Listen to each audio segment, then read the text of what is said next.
50 years ago this month, a single-hand grenade killed 6 teenagers and wounded 54 others in what became Canada's deadliest youth military training accident. The military promised changes, new protocols, better oversight. Never again, they said. But here's what they didn't tell you. According to recent Department of National Defense data, incidents involving explosive devices in military training programs have increased significantly since 2020, with dozens of documented cases in recent years. The Valcartier disaster was supposed to be a turning point. Instead, it might have been just the beginning of a pattern we're still repeating today. To understand how we got here, we need to go back to those first crucial hours after the explosion, when the promises that would define the next 5 decades were being made. The promise that started it all. Within 72 hours of the explosion that tore through the Valcartier classroom, Canadian Forces leadership was already crafting their response. Senior military officials stood before hastily assembled press conferences, their uniforms crisp despite the chaos of the previous days. The message was clear and unequivocal. This would never happen again. The military had learned its lesson, and comprehensive reforms were already underway. The promises came in rapid succession. Senior command announced the immediate implementation of mandatory double verification procedures for all explosive training materials. Every ordnance item would be inspected by 2 separate weapons technicians before being cleared for use in educational settings. Training officers would receive enhanced certification in explosive safety protocols with mandatory refresher courses every 6 months instead of the previous annual requirement. The military also pledged to establish new oversight positions dedicated to monitoring safety protocols for all cadet programs across Canada. These assurances were delivered personally to the families of the 6 dead cadets during closed-door meetings in the weeks following the tragedy. Parents were shown detailed organizational charts outlining the new command structure, complete with multiple layers of oversight and accountability. The military brass spoke of revolutionary changes to weapons storage procedures, with enhanced segregation between live and dummy ordnance. They described new color-coding systems that would make it impossible for live munitions to be mistaken for training aids. The families were told these measures represented the most comprehensive safety overhaul in Canadian military history. The timeline for implementation was presented as aggressive and non-negotiable. By September 1974, all Canadian Forces bases hosting cadet programs would have completed the installation of new ordnance storage facilities with enhanced security protocols. By November, every instructor involved in weapons training would have completed the new certification program. The military committed to having independent safety audits conducted at each base by January 1975, with results made available to the families of the victims. Yet, the official reports from this period reveal a different story. The Board of Inquiry findings, classified for decades, used euphemistic language that minimized the scope of institutional failures. The mixing of live and dummy ordnance was characterized as an inventory discrepancy rather than a catastrophic breakdown in safety protocols. The report described the incident as resulting from human error within otherwise sound operational parameters, suggesting that the system itself was fundamentally reliable despite this singular breakdown. This framing was crucial to the military's narrative strategy. Senior leadership consistently portrayed Valcartier as an aberration, a tragic confluence of unlikely circumstances that exposed a minor gap in otherwise robust safety procedures. They avoided any suggestion that the incident reflected deeper cultural problems within the military's approach to youth training. The official communications emphasized that the weapons technicians involved were experienced professionals who had simply made an unprecedented mistake, not that the entire system lacked adequate safeguards against such errors. The media played a significant role in amplifying these promises without demanding accountability measures. News reports from August and September 1974 faithfully reproduced the military's reform announcements, often using identical language from official press releases. The Ottawa Citizen ran a series of articles praising the military's swift response, with headlines like "Forces Pledge Complete Safety Overhaul" and "New Protocols Ensure Cadet Protection." Television coverage focused on the dramatic nature of the reforms rather than investigating whether previous safety procedures had been adequate or properly followed. The specific personnel changes announced during this period created an impression of comprehensive accountability. 3 weapons technicians were reassigned to non-ordnance duties, though they received no formal disciplinary action. Captain Jean-Claude Giguère, who had conducted the fatal safety lecture, was transferred to a desk position at National Defense Headquarters in Ottawa. The base commander was rotated to a new posting 6 months earlier than originally scheduled. These moves were presented as evidence that the military was taking responsibility, though none of the individuals involved faced courts-martial or criminal charges. Training modifications announced in the fall of 1974 included new restrictions on the types of ordnance that could be displayed during safety lectures. Live grenades, landmines, and other explosive devices were banned from all educational presentations involving cadets. The military promised to develop new training materials, including detailed photographs and technical drawings, to replace physical examples of dangerous weapons. Additionally, they committed to limiting access to ordnance storage areas, with new regulations requiring that only certified weapons technicians could handle any explosive materials on bases hosting youth programs. The military's use of survivor testimonies during this period was particularly calculated. Selected cadets who had witnessed the explosion were asked to participate in interviews that would inform the development of new safety protocols.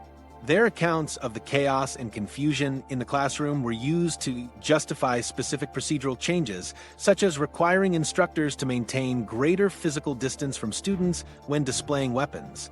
However, these same survivors were strongly discouraged from speaking to journalists or participating in public discussions about the incident.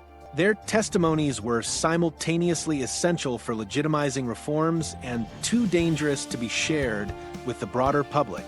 The media's failure to follow up on these promises became apparent only in retrospect. No journalists requested access to the independent safety audits that were supposed to be completed by early 1975. No reporters investigated whether the promised oversight positions had actually been filled or what qualifications the appointees possessed. The comprehensive reforms announced with such fanfare in the immediate aftermath of the tragedy disappeared from public discourse within months. Behind the scenes, the fundamental structure of youth military oversight remained essentially unchanged. The same officers who had overseen cadet programs before Valcartier continued in their roles after completing brief additional training sessions. The command hierarchy that had failed to prevent the mixing of live and dummy ordnance was left intact, with only minor modifications to reporting procedures. The new safety protocols were implemented as additional layers on top of existing systems rather than replacing the flawed frameworks that had enabled the tragedy. Most significantly, the military's institutional culture around risk assessment and youth safety remained unaltered. The same attitudes that had led weapons technicians to assume that ordnance was safe without proper verification continued to permeate the organization. The reforms addressed the specific technical failures that had caused the Valcartier explosion without examining the broader cultural factors that had made such failures possible. The promises of comprehensive change masked the reality that the military was implementing cosmetic modifications while preserving the essential elements of a system that had already proven deadly. 5 decades later, the true measure of those promises can finally be assessed through hard data that reveals whether the military kept its word. Modern military training, the numbers don't lie. Recent official reports from the Department of National Defense reveal alarming upticks in training accidents involving ordnance, with documented cases showing disturbing parallels to the conditions that led to the Valcartier disaster. These incidents would have shocked the military officials who promised comprehensive reform after 1974.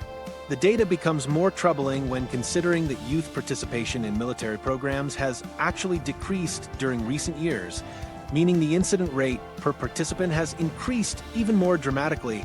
The types of accidents occurring in current Canadian military training programs mirror the systemic failures of 5 decades ago. Misidentified ordnance accounts for the largest category of incidents, with live ammunition being mistaken for training materials in multiple cases. Improper storage and handling procedures contribute to another significant portion of incidents, while equipment malfunction and communication failures between different military units sharing training facilities represent additional categories of concern.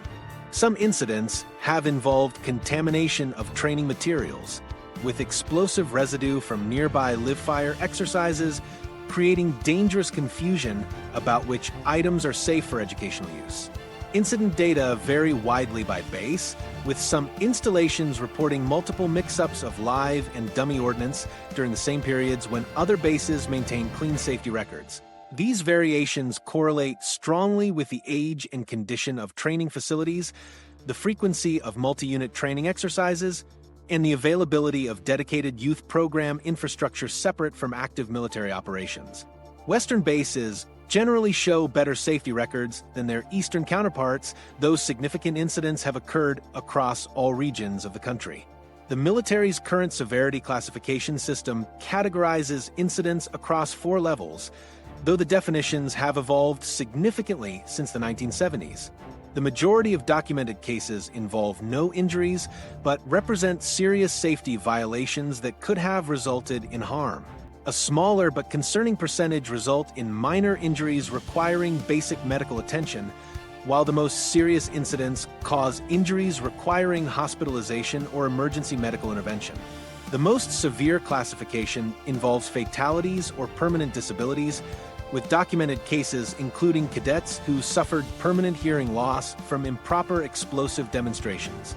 Safety budgets have not kept pace with training risks, even as incident rates have increased. The Explosive Safety Training Initiative, established in response to multiple incidents in the early 2000s, has seen its funding reduced in recent years. Personnel assigned to youth program safety oversight has decreased significantly, representing a substantial reduction in dedicated safety staff. This reduction occurred despite the increase in incident rates and the military's public commitments to maintaining robust safety standards. Modern training exercises have evolved to become significantly more complex and potentially dangerous than their 1970s counterparts. Current Army cadet programs include simulated urban warfare scenarios, advanced communications technology integration, and multi-phase exercises that can span several days across different training environments. These exercises often involve coordination between regular force units and cadet participants, creating opportunities for confusion about safety protocols and equipment standards. The integration of digital communication systems has also introduced new failure modes, with equipment malfunctions and software glitches contributing to several recent incidents involving misidentified training materials. Aging military equipment and facilities play a substantial role in contemporary safety failures. Recent engineering assessments found that a significant percentage of explosive storage facilities at bases hosting youth programs fail to meet current safety standards, though they remain in active use due to budget constraints. Many training aids and demonstration materials date to the 1980s and 1990s, with some items showing signs of deterioration that affect their safety characteristics. Documented cases exist where dummy ordnance had developed cracks or other damage that made visual identification more difficult, particularly under poor lighting conditions typical in military training environments. The military's incident classification system has been manipulated to avoid triggering mandatory safety reviews and public disclosure requirements. Internal communications reveal that base commanders have been advised to classify incidents as training irregularities rather than safety violations when possible. This reclassification prevents incidents from being included in annual safety statistics that must be reported to Parliament and made available to the public. A particularly egregious example occurred when cadets discovered live grenade rounds mixed with training materials during a weapons familiarization exercise. The incident was initially classified as an inventory discrepancy and only reclassified as a safety incident after a whistleblower contacted military police. Equipment accountability failures mirror the systemic problems that enabled the Valcartier tragedy. Recent audits found that significant percentages of explosive training materials across Canadian Forces bases could not be properly accounted for during routine inventory checks. Some items had been missing for months before being discovered in storage areas accessible to youth program participants. The audits identified cases where live ammunition had been stored in containers labeled for training materials and training aids had been placed in ammunition lockers, creating multiple opportunities for dangerous confusion. Communication breakdowns between different military units continue to create safety hazards similar to those present in 1974. The current system requires coordination between base, ammunition sections, training officers, and youth program coordinators, but lacks clear protocols for verifying information accuracy across these different groups. Recent incidents have involved ammunition technicians providing incorrect information about ordnance status, training officers failing to communicate changes in exercise parameters, and youth program staff assuming that materials had been properly verified when they had not undergone required safety checks. The stark reality embedded in these statistics demonstrates that the fundamental patterns that led to the 1974 disaster continue to manifest in modern training environments. Despite 5 decades of technological advancement, procedural modifications, and institutional reforms, the cultural and systematic failures that killed 6 teenagers at Valcartier remain embedded in Canada's military youth programs. The question becomes whether the organizational changes implemented after the tragedy addressed the real problems or simply created an illusion of reform. The Cadet Program evolution, surface changes, deep problems. To understand this pattern, we need to examine how the Cadet Program itself evolved after 1974 and whether decades of organizational changes actually address the root causes of military training accidents. The Royal Canadian Army Cadets underwent what appeared to be comprehensive organizational restructuring following the Valcartier tragedy.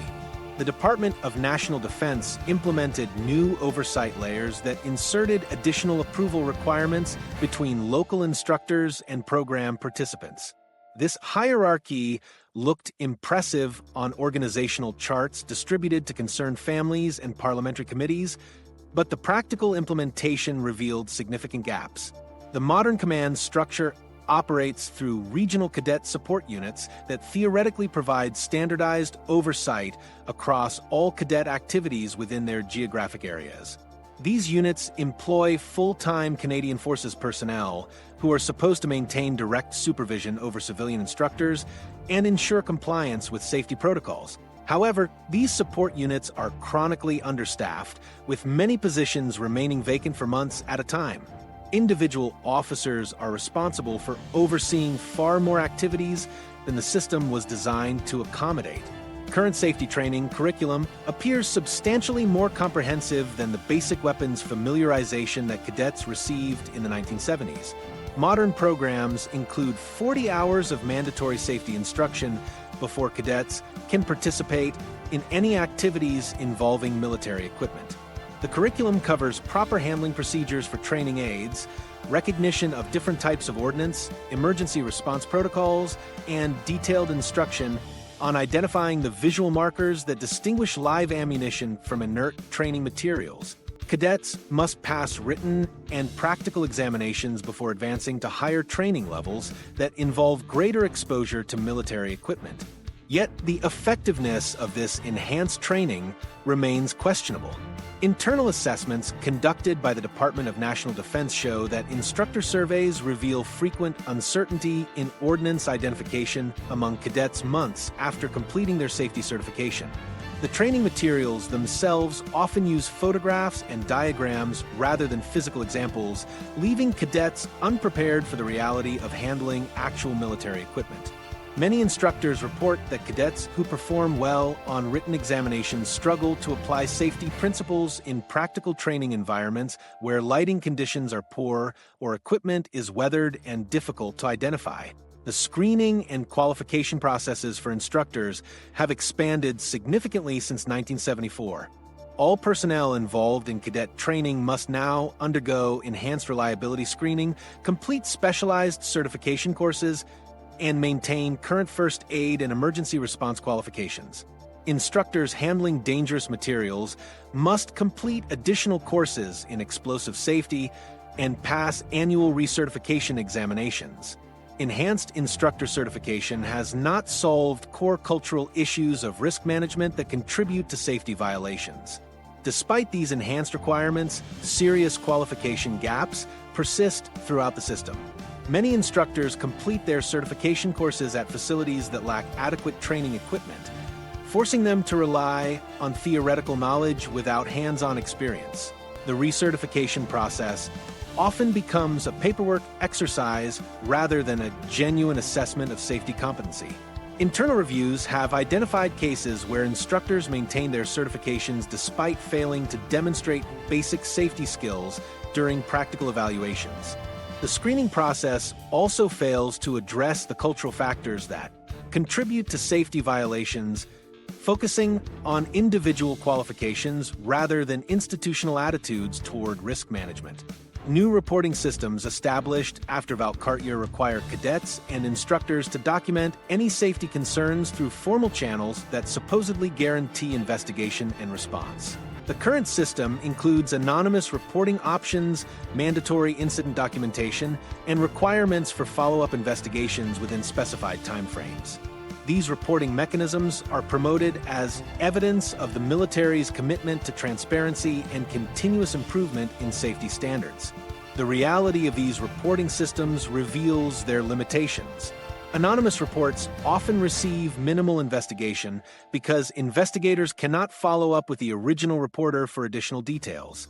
Many safety concerns are classified as minor issues that do not trigger comprehensive reviews, even when they represent symptoms of broader systematic problems. Instructors and cadets report feeling discouraged from using formal reporting channels because previous reports have resulted in no visible changes to dangerous conditions. The system creates an appearance of accountability without delivering meaningful improvements to safety practices. Technological advances have been integrated into modern safety protocols through digital inventory systems, electronic safety briefings, and computerized training records. These systems are designed to prevent the kind of inventory confusion that led to live ordnance being mixed with training materials at Valcartier. Electronic tracking systems monitor the location and status of all explosive materials, while digital safety briefings ensure that all participants receive standardized safety information before engaging in potentially dangerous activities. However, these technological solutions often create new vulnerabilities while addressing old ones. Digital inventory systems are only as reliable as the personnel who input data, and several recent incidents have involved incorrect information being entered into supposedly foolproof tracking systems. Electronic safety briefings can be completed without genuine comprehension, allowing participants to check off requirements without actually absorbing critical safety information. The technology also creates a false sense of security among supervisors who assume that computerized systems eliminate the need for direct human oversight and verification. The expansion of cadet programs since 1974 has significantly strained existing safety infrastructure. Current enrollment numbers exceed 52,000 cadets across all three services, representing substantial growth from earlier decades. This growth has occurred without proportional increases in training facilities, safety equipment, or qualified instructional staff. Many programs now operate in facilities that were designed for smaller groups, creating overcrowded conditions that compromise safety protocols and make effective supervision more difficult. The Cadet Program update introduced in 2008 replaced training materials that had been in use since 1992 and incorporated more contemporary educational methods. The updated program recognizes three basic developmental periods for cadets between 12 and 18 years old, with training methods adapted to the cognitive abilities of each age group. While this represents an improvement in educational approach, the fundamental safety culture that enabled the Valcartier tragedy remains largely unchanged beneath the surface of these structural modifications. Current cadets receive virtually no information about the Valcartier disaster or other historical safety failures within the program.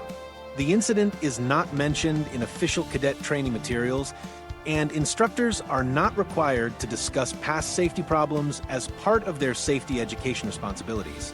This historical amnesia prevents cadets from understanding the context for current safety requirements and leaves them unaware of the consequences when safety protocols are ignored or compromised. These systemic weaknesses continue to manifest in real-world training environments, where the same types of confusion and oversight failures that killed 6 teenagers when history in 1974 repeats, still occur, recent close calls with alarming regularity. The Documented cases from recent years provide concrete examples of how these systemic weaknesses manifest in real training situations. In 2021, a routine inventory check at a Canadian Forces depot revealed that training grenades had gone missing from storage facilities. The missing items were eventually discovered mixed with other equipment in areas accessible to cadet programs, having been inadvertently relocated during facility reorganization. The incident demonstrated how inventory control failures continue to create dangerous situations where live or training ordnance can end up in unexpected locations without proper tracking or verification. This pattern of misplaced ordnance reflects the same institutional blind spots that enabled the Valcartier disaster. Personnel assume that materials in training areas are safe without independent verification. Storage facility supervisors assume that proper segregation procedures have been followed. Training officers assume that appropriate safety checks have been completed before materials reach their programs. Each person in the chain relies on others to ensure safety without implementing the redundant verification systems that could prevent catastrophic failures. Communication breakdowns between different military units continue to create hazardous conditions across Canadian Forces installations. Range control officers fail to communicate incomplete cleanup procedures to cadet program coordinators. Weapons technicians provide incorrect information about ordnance status to training personnel. Exercise planners schedule multiple activities in the same areas without coordinating safety requirements between different user groups. These communication failures create situations where cadets can unknowingly encounter dangerous materials or operate in areas that have not been properly cleared for youth activities. Modern inventory tracking systems have introduced new vulnerabilities while attempting to address old problems. Computer glitches can cause live and dummy ordnance to receive identical tracking codes, leading weapons technicians to rely on incorrect digital data when preparing training materials. Electronic systems create false confidence among supervisors who assume that computerized tracking eliminates the need for physical verification of materials. Database errors can persist for weeks or months before being discovered, during which time dangerous materials may be mishandled or misidentified. Recent assessments reveal that a significant percentage of Canadian Forces bases hosting youth programs have experienced incidents involving misplaced or misidentified ordnance within the past several years. Most of these incidents are resolved without injury, but they demonstrate persistent weaknesses in safety protocols and verification procedures that mirror the conditions present at Valcartier in 1974. The frequency of these near-miss events suggests that the fundamental cultural and systematic problems that enabled the original tragedy remain embedded in current military training operations. The bureaucratic response to contemporary incidents often obscures rather than addresses underlying safety problems.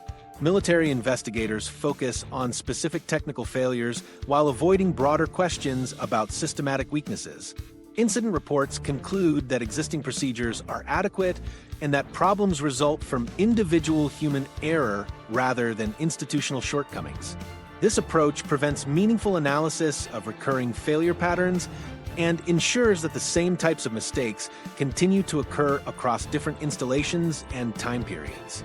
Personnel within the military system report fear of reprisal when raising safety concerns through official channels. Budget constraints force units to skip required safety inspections while maintaining demanding training schedules.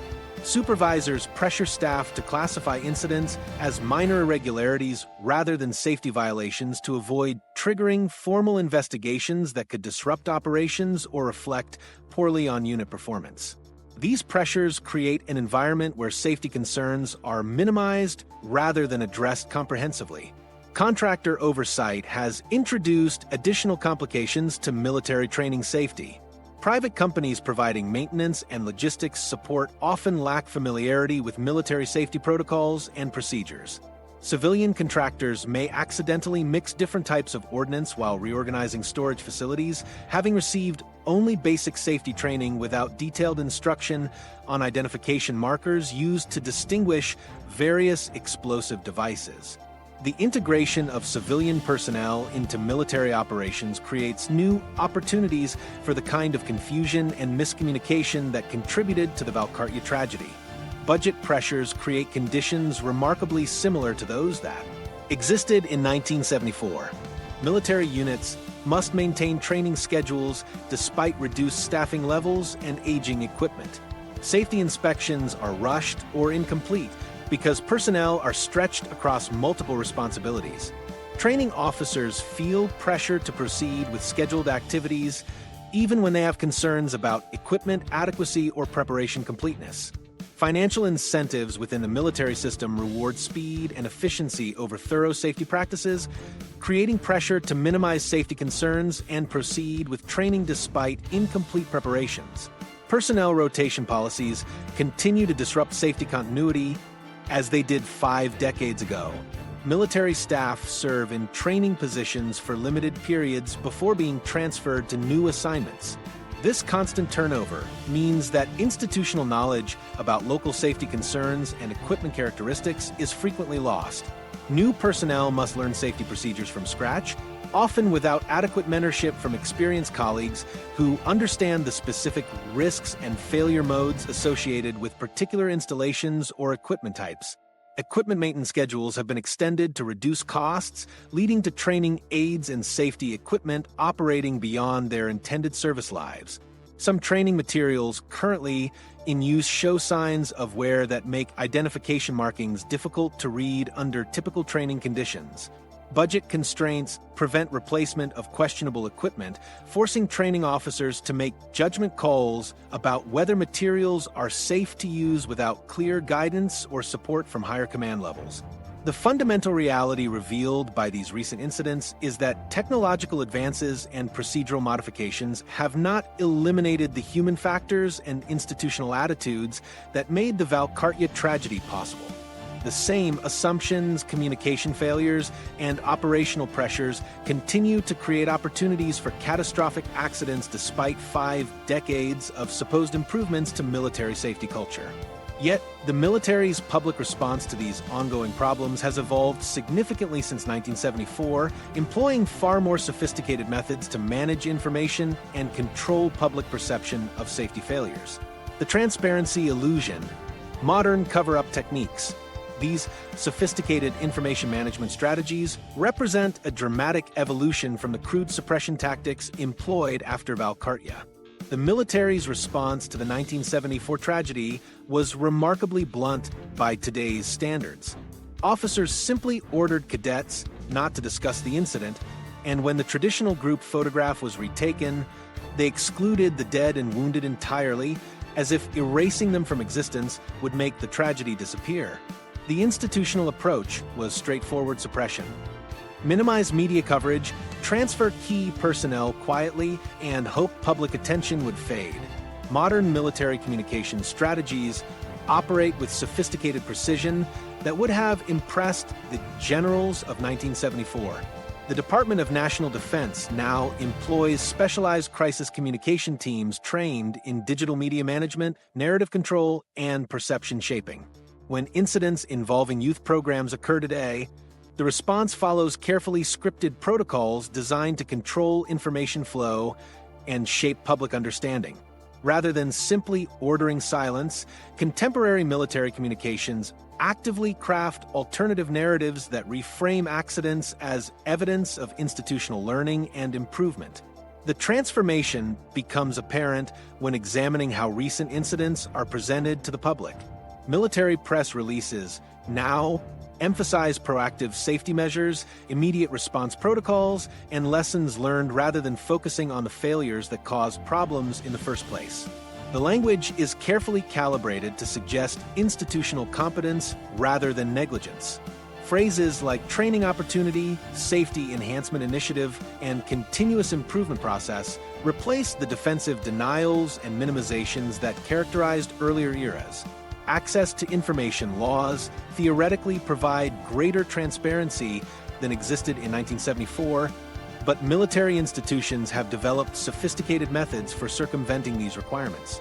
The current classification system allows officials to withhold documents by claiming national security concerns, operational sensitivity, or privacy protection for individuals involved in incidents. Information requests that might reveal systematic safety problems are often delayed for months or years through administrative procedures that exhaust requesters' patience and resources. The military has become particularly adept at providing technically compliant responses to access requests while withholding the most damaging information. Documents are released with extensive redactions that remove crucial details about safety failures and institutional responses. Statistical summaries replace detailed incident reports, making it impossible for researchers or journalists to identify patterns of negligence or systematic problems. The information that does become public is often so sanitized that it provides little insight into actual conditions or problems. Modern classification systems create multiple layers of protection for information that might embarrass military leadership or reveal safety deficiencies. Documents can be classified for operational reasons, personal privacy, commercial confidentiality, or investigative sensitivity. These classifications are often applied broadly and maintained far longer than necessary, effectively keeping important safety information from public scrutiny indefinitely. Military officials frequently err on the side of classification when uncertain, knowing that overclassification carries no penalties while underclassification might expose them to criticism. Social media and digital communications have fundamentally altered military crisis management by accelerating information spread and making traditional suppression techniques ineffective. Military communications specialists now monitor social media platforms continuously, responding to negative posts and attempting to shape online conversations about military incidents.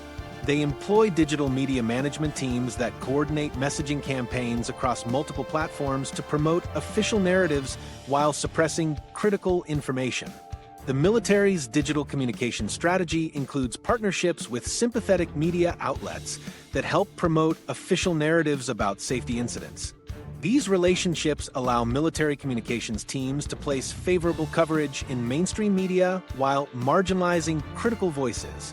The strategy is subtle and effective, creating an appearance of independent media coverage while actually reflecting coordinated messaging from military public relations specialists.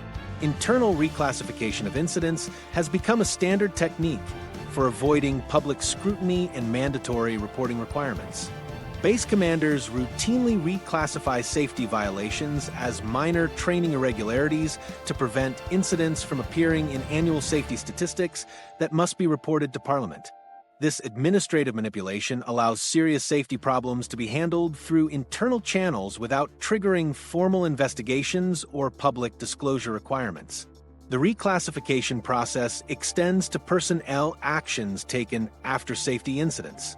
Disciplinary measures are often characterized as routine personnel moves rather than accountability actions. Officers involved in safety failures receive transfers described as career development opportunities rather than consequences for negligence. This linguistic manipulation obscures the connection between safety problems and personnel consequences, making it difficult for outside observers to assess whether accountability measures are actually being implemented. Parliamentary oversight mechanisms theoretically provide civilian control over military activities, but they face significant limitations in accessing information about safety incidents. Military officials routinely claim that detailed information about training accidents cannot be shared with parliamentarians due to operational security concerns or ongoing investigations. Committee hearings often feature carefully prepared testimony that acknowledges problems in general terms while avoiding specific details that might reveal systematic failures. The parliamentary committee system also lacks the technical expertise and investigative resources necessary to challenge military assertions about safety practices, committee members typically rely on information provided by military officials themselves, creating opportunities for selective disclosure and narrative manipulation. The committee's limited meeting schedules and broad mandate prevent sustained focus on specific safety issues, allowing military institutions to outlast political attention spans. Current victim support systems, while more comprehensive than anything available in 1974, can inadvertently discourage public disclosure of safety problems.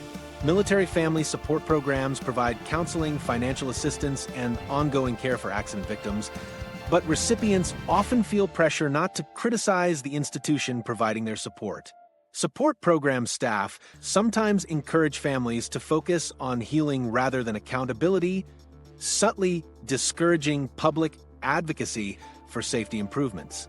Modern transparency tools and accountability mechanisms exist on paper, but institutional resistance to genuine accountability remains as strong as it was in 1974. Military culture continues to prioritize reputation protection over public safety, institutional loyalty over transparency, and damage control over systematic reform. The techniques have become more sophisticated, but the fundamental impulse to protect the institution at the expense of public accountability persists across generations of military leadership. This pattern of sophisticated information control raises important questions about how Canada's approach compares to the transparency and safety standards maintained by other nations with similar military youth programs. International comparisons. How other nations handle youth military safety. Examining how other nations structure their military youth programs reveals approaches that would have prevented tragedies like Valcartier through fundamentally different oversight mechanisms and cultural priorities.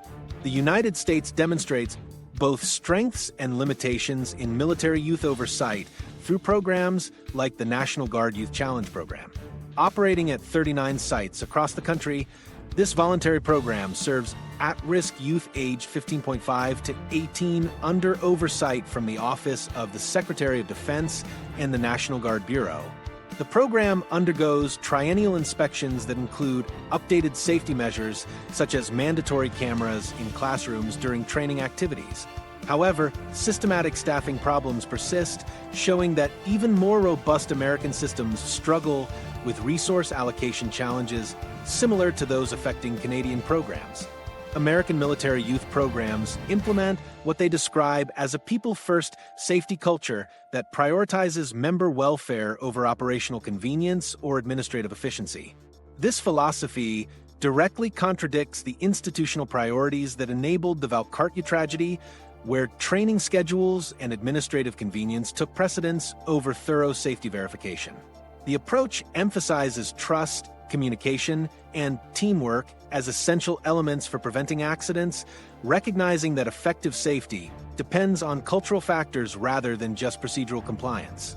British military youth programs maintain safety standards through civilian oversight mechanisms that operate independently from military command structures. The Army Cadet Force Association provides civilian oversight separate from military hierarchies, creating accountability mechanisms that do not exist within Canadian cadet programs where military personnel investigate their own safety failures. British cadet activities involving weapons or explosive materials require approval from civilian safety officers who have no career incentives to minimize safety concerns or protect military reputations. The United Kingdom's approach to incident reporting requires immediate notification to both military and civilian authorities when safety violations occur in youth programs. This dual reporting system prevents the kind of internal suppression that characterized the Canadian response to Valcartier. British incident reports must be made available to civilian oversight bodies within 48 hours, and these organizations have independent authority to suspend military youth activities until safety concerns are resolved.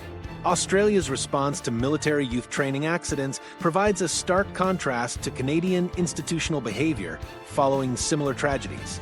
After a 1998 incident at the Australian Defence Force Academy injured several cadets during a weapons demonstration, The Australian government established the Defence Youth Safety Advisory Committee with civilian membership and independent investigative authority. This committee has the power to access all military records related to youth safety, conduct independent investigations, and make binding recommendations for safety improvements. Australian military youth programs operate under strict legislative requirements that mandate public disclosure of all safety incidents within 30 days of occurrence. These disclosure requirements apply regardless of injury severity, ensuring that systematic safety problems cannot be hidden through classification or administrative delay. The Australian approach recognizes that public accountability serves as a crucial check on institutional tendencies to minimize safety concerns. Military cultural differences between nations significantly affect how institutions respond to youth safety accidents. German military youth programs operate under strict civilian oversight requirements that stem from historical concerns about military influence over young people. This oversight includes mandatory civilian representation on all safety review boards and requirements for civilian approval of training curricula involving military equipment. The German model demonstrates how historical experiences can create institutional safeguards that prevent military self-regulation of youth safety issues. Independent oversight bodies in other countries exercise authority that would be unthinkable within the Canadian military system. These civilian officials cannot be transferred or reassigned by military leadership, protecting them from the career consequences that discourage Canadian military personnel from raising safety concerns. The independence of these oversight mechanisms creates genuine accountability rather than the appearance of reform that characterizes Canadian responses to safety failures.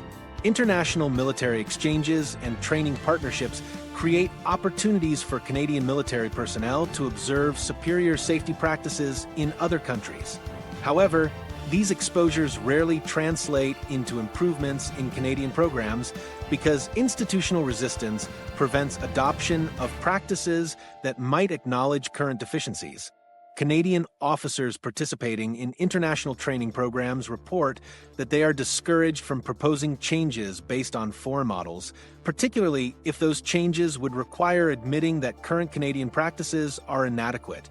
Several documented cases show international pressure forcing improvements in military youth safety programs. After criticism of British military youth programs, the United Kingdom implemented comprehensive reforms including civilian oversight, mandatory incident reporting, and independent safety audits. Similar international pressure contributed to Australian reforms following criticism about youth safety standards from neighboring countries. The European Union has established minimum safety standards for military youth programs that apply to all member nations. These standards require civilian oversight, independent incident investigation, and public reporting of safety statistics. Nations that fail to meet these standards face formal criticism and potential restrictions on military cooperation agreements. Canada faces no similar international oversight despite participating in military partnerships with nations that maintain superior safety standards. The most significant revelation from international comparisons is that effective military youth safety requires external accountability mechanisms that do not exist within the Canadian system. Nations with superior safety records have all implemented civilian oversight, independent investigation authority, and mandatory transparency requirements. These external checks prevent the institutional self-protection that enabled both the original Valcartier cover-up and the ongoing resistance to meaningful safety reforms. The contrast between international best practices and Canadian approaches becomes particularly stark when viewed through the eyes of those who lived through the consequences of institutional failure.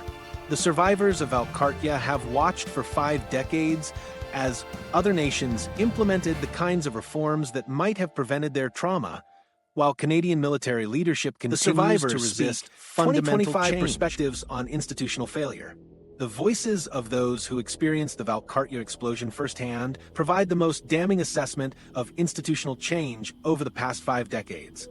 Survivors report feeling permanently alienated due to the institutional secrecy that surrounded their trauma for decades.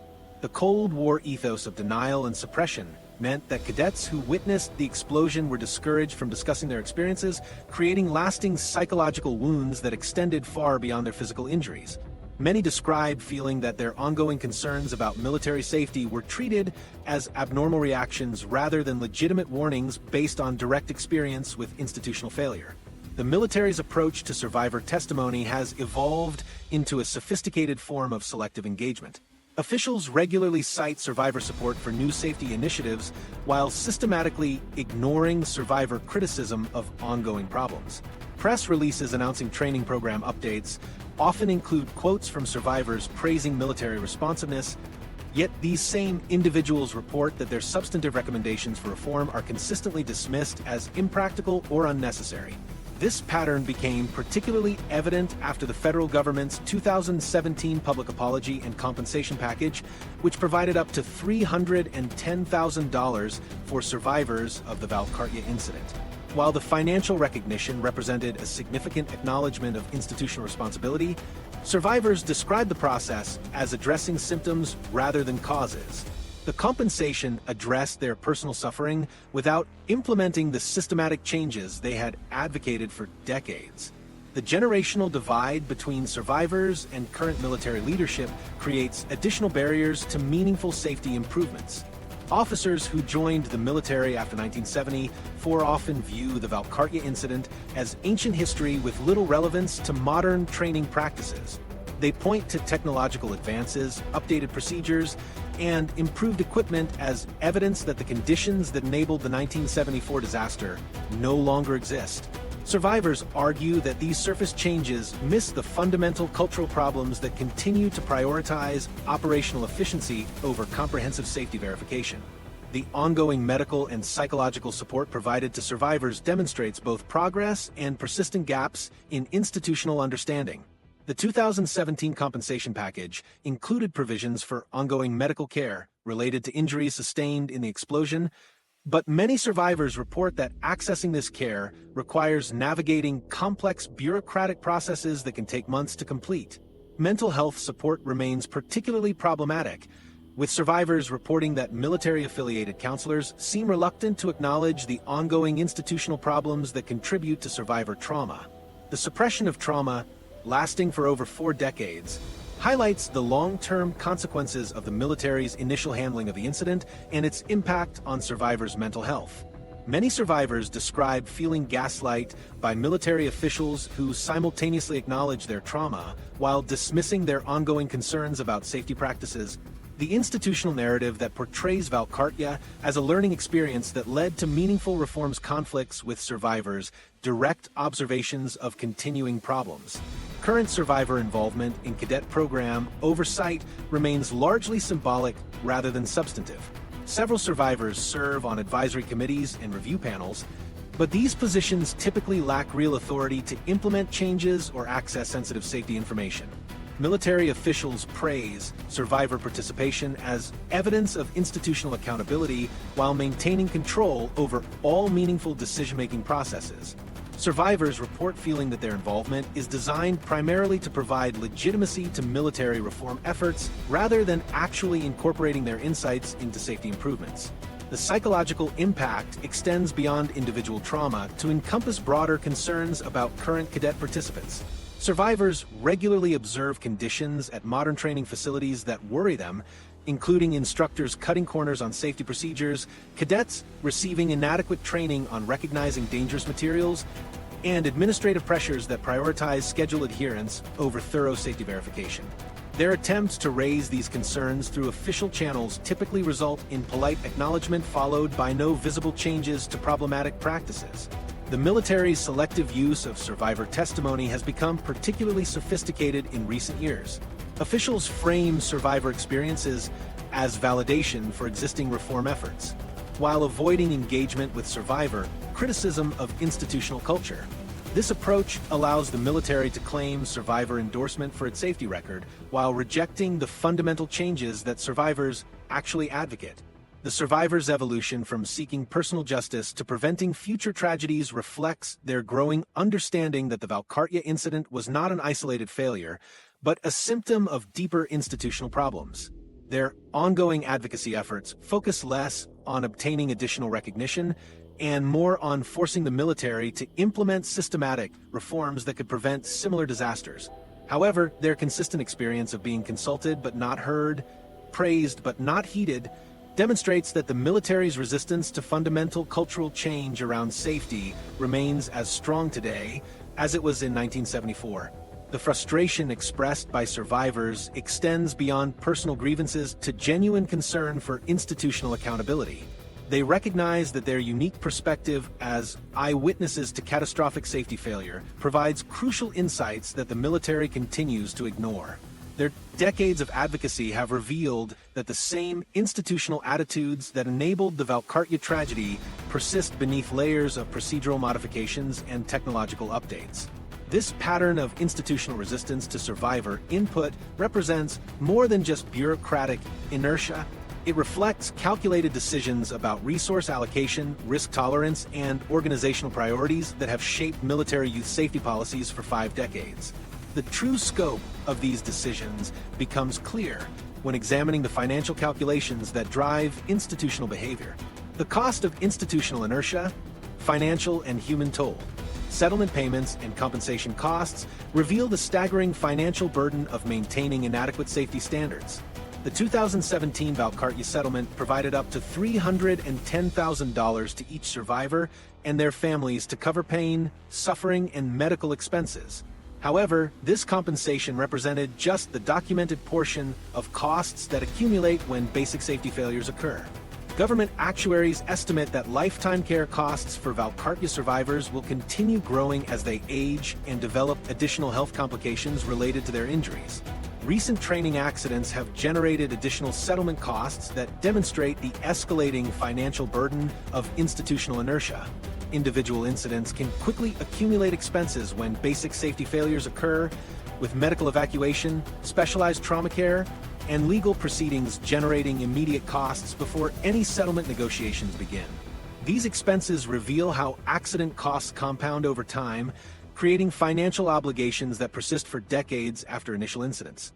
Comprehensive safety reforms that could prevent these accidents would cost substantially less than the ongoing expenses of dealing with their consequences. Military safety experts estimate that implementing independent civilian oversight, mandatory safety audits, and enhanced training protocols across all Canadian Forces bases would require significantly less investment than the amounts already spent on accident-related settlements and ongoing medical care. This represents a false economy where maintaining inadequate safety standards costs more than fixing them would require.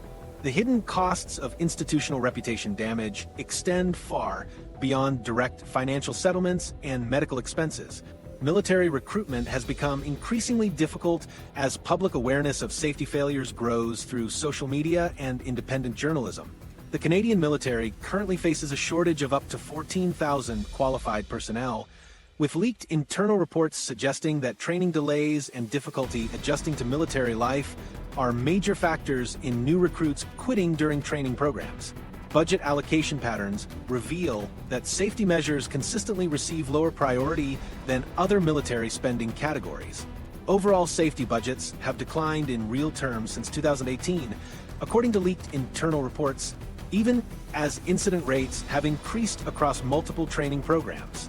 During the same periods, the military has maintained substantial spending on communications equipment, vehicle maintenance, and facility upgrades at bases that do not host youth programs. These allocation decisions demonstrate institutional priorities that consistently undervalue safety investments relative to operational and equipment expenditures. Military personnel who raise safety concerns or report violations face career costs that discourage transparency and accountability. Personnel files show that individuals who report safety problems experience longer promotion timelines, reduced performance evaluations, and assignment to less desirable positions. These career consequences create financial penalties for military families when safety advocates lose advancement opportunities and associated salary increases, further discouraging the kind of transparency that could prevent accidents. International military partnerships and training exchanges suffer measurable damage from Canada's reputation for inadequate youth safety standards. Several joint training programs have been suspended or modified due to concerns about Canadian safety protocols. These cancelled programs represented substantial shared costs and training opportunities that benefited Canadian military development.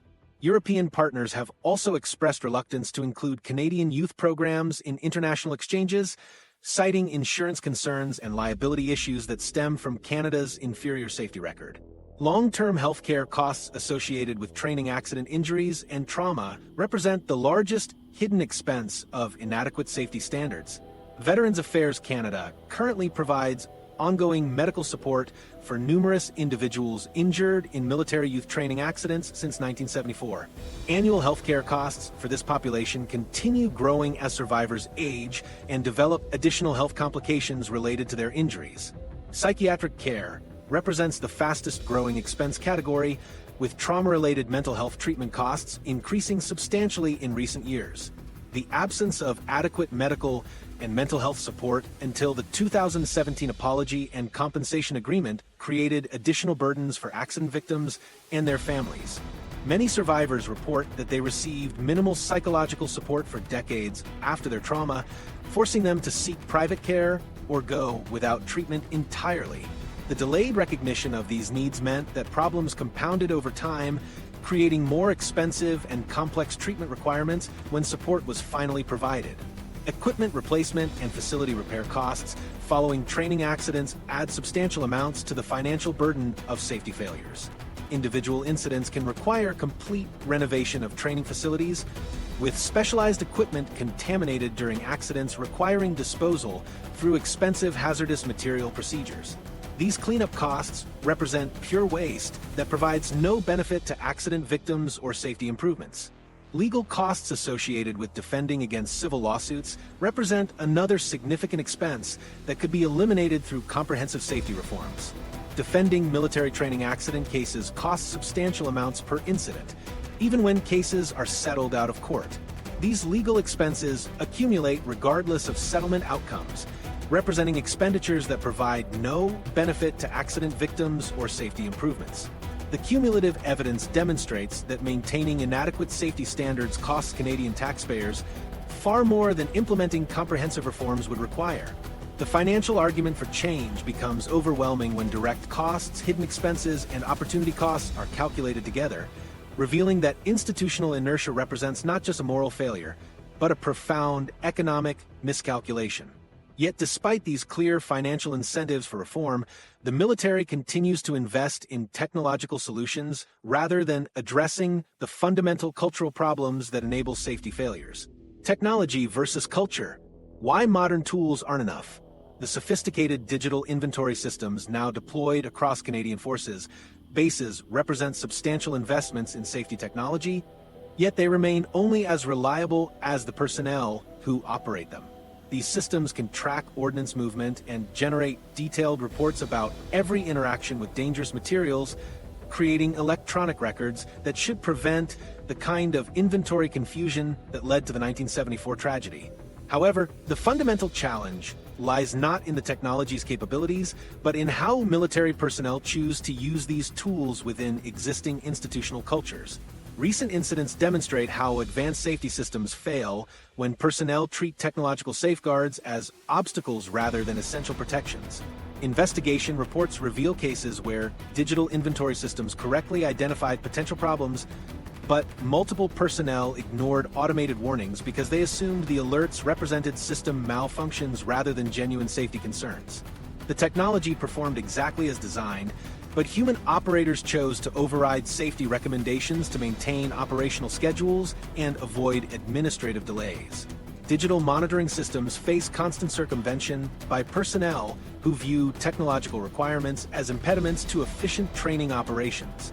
Military instructors report feeling frustrated by systems that require multiple verification steps and electronic approvals for routine activities. This frustration becomes particularly pronounced when personnel operate under pressure to complete training within limited timeframes or maintain demanding schedules. The tendency to bypass safety systems reveals how operational priorities consistently override technological protections when institutional culture fails to support comprehensive safety practices. The most sophisticated safety technology becomes ineffective when personnel receive inadequate training in both its operation and its underlying safety philosophy. Many military installations have implemented expensive digital systems without providing comprehensive education about their proper use or safety importance. Personnel often receive brief technical instruction on system operation while missing crucial understanding of why these measures exist and how to integrate them effectively into existing workflows. This training gap creates situations where individuals can technically operate safety technology while completely failing to embrace its protective purpose. Over-reliance on technological solutions has created new categories of safety vulnerabilities that did not exist in simpler systems. Personnel now place excessive trust in digital verification, assuming that computer confirmation eliminates the need for human judgment and direct physical inspection. This technological dependency becomes dangerous when individuals proceed with activities based solely on electronic data without conducting the visual verification that could reveal obvious safety problems. The assumption that digital systems provide complete protection can actually reduce the careful attention that effective safety requires. The integration of multiple technological systems creates complex interactions that sometimes produce unexpected safety failures. Modern military installations use separate systems for inventory tracking, access control, personnel scheduling, and incident reporting, but these systems often fail to communicate effectively with each other. Personnel must navigate conflicting information from different technological sources, leading them to resolve discrepancies by choosing administrative convenience rather than maximum safety protection. Budget constraints significantly limit the deployment of available safety technologies across the military system. While newer installations may have comprehensive digital safety systems, many older facilities continue operating with equipment that lacks current capabilities. This creates inconsistent technological environments where personnel moving between bases encounter different systems with varying levels of sophistication and reliability. The patchwork of technological capabilities means that safety protections depend heavily on which facility personnel happen to be using rather than consistent standards across all military youth programs. The gap between available safety technology and actual implementation reveals fundamental problems with how the military approaches technological solutions. Advanced systems exist that could virtually eliminate possibilities for dangerous mistakes, but procurement processes often select less capable options based primarily on cost considerations rather than safety effectiveness. The military frequently purchases basic versions of safety technology while declining enhanced features that would provide superior protection, creating situations where technological capabilities are deliberately limited to reduce expenses. Organizational hierarchy and communication patterns consistently neutralize technological safety measures through human decision-making processes that prioritize operational demands over safety protocols. Base commanders face pressure to maintain training schedules and demonstrate operational readiness, creating incentives to minimize safety delays even when technological systems indicate potential problems.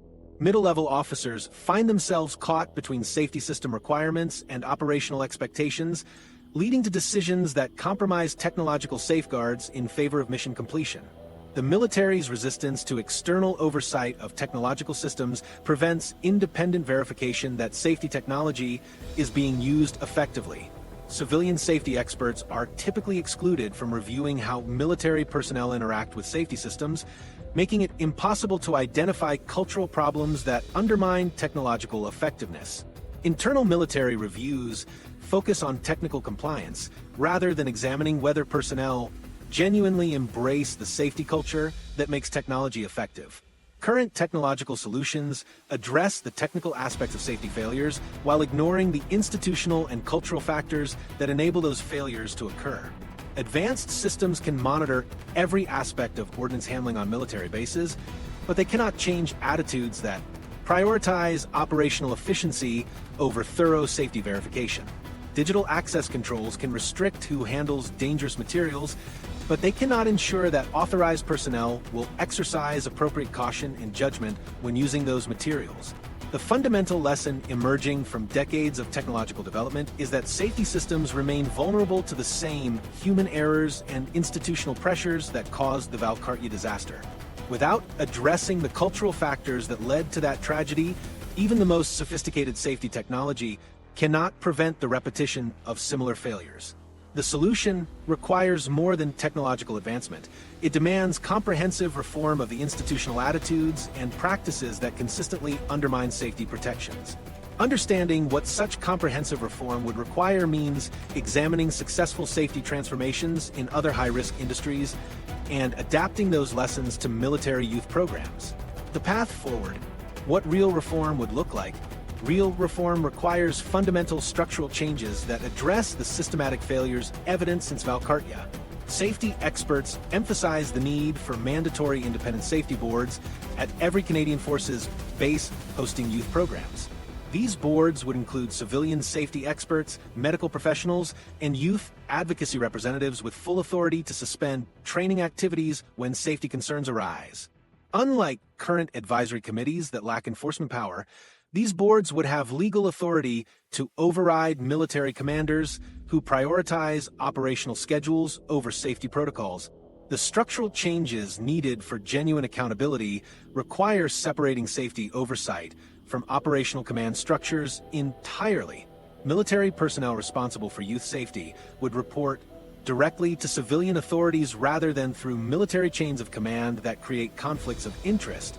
This separation mirrors successful reforms in other high-risk industries that have implemented independent oversight following major accidents. Safety officers would receive tenure-like protection from retaliation, ensuring they can raise concerns without career consequences. Their performance evaluations would be conducted by civilian oversight bodies rather than military supervisors who might prioritize institutional reputation over safety transparency. High-risk industries offer successful safety transformation models that can be adapted for military youth programs. These models prioritize a proactive, prevention-based approach, focusing on identifying and mitigating hazards before accidents occur. This involves implementing rigorous safety protocols, providing comprehensive training, and fostering a culture where all personnel are empowered to report safety concerns and take corrective action. Military youth programs need identical systems where cadets, instructors, and support staff can report safety violations anonymously. Safety culture must also emphasize that anyone can halt operations if they observe dangerous conditions, regardless of rank or position. This authority must extend to military youth programs, where teenage participants should be empowered to refuse unsafe activities without disciplinary consequences. Independent oversight requires civilian involvement that extends beyond token representation on advisory committees. Retired military personnel should be excluded from oversight roles to prevent institutional bias from influencing safety decisions. Civilian oversight boards should be staffed by engineers, scientists, and public safety experts who have no financial or career ties to the military institutions they regulate. Military youth oversight needs similar independence, with board members selected by civilian authorities and funded through separate budget allocations that prevent military retaliation through budget manipulation.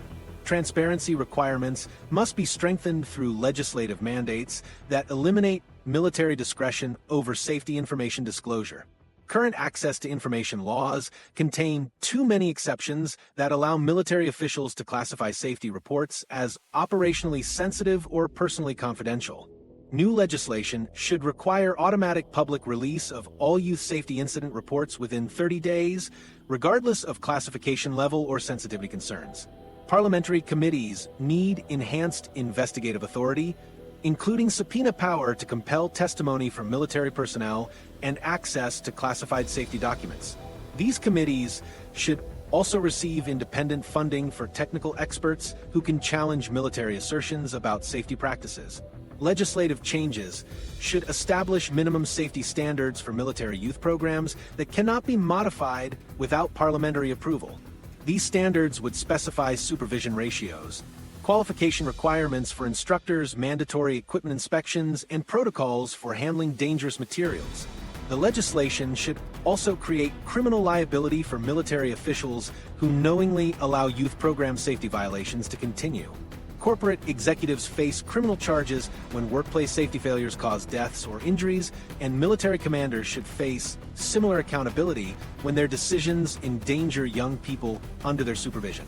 Implementation of comprehensive safety reforms requires significant resources and a clear timeline, but the costs remain modest relative to the expenses already incurred through accident settlements and ongoing medical care. Safety reforms need adequate funding for training, equipment, and personnel, as well as establishing a phased implementation plan with specific milestones and deadlines. Regular review and updates to the plan are necessary to ensure that progress is being made and that the safety of military youth programs is continuously improved. Cultural change initiatives must address the institutional resistance that has prevented meaningful safety improvements for decades.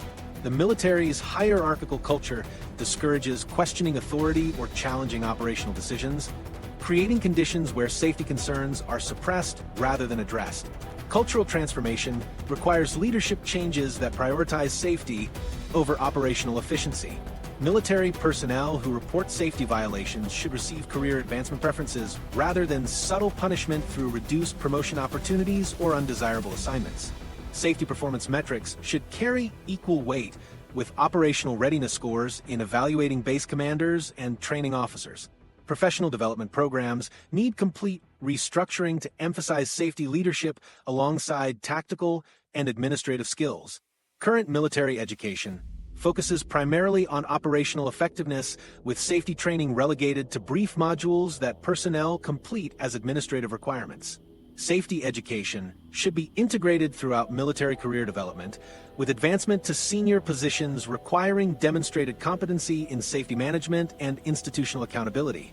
Officers who oversee youth programs should complete civilian safety management courses rather than relying solely on military training that may perpetuate problematic cultural attitudes.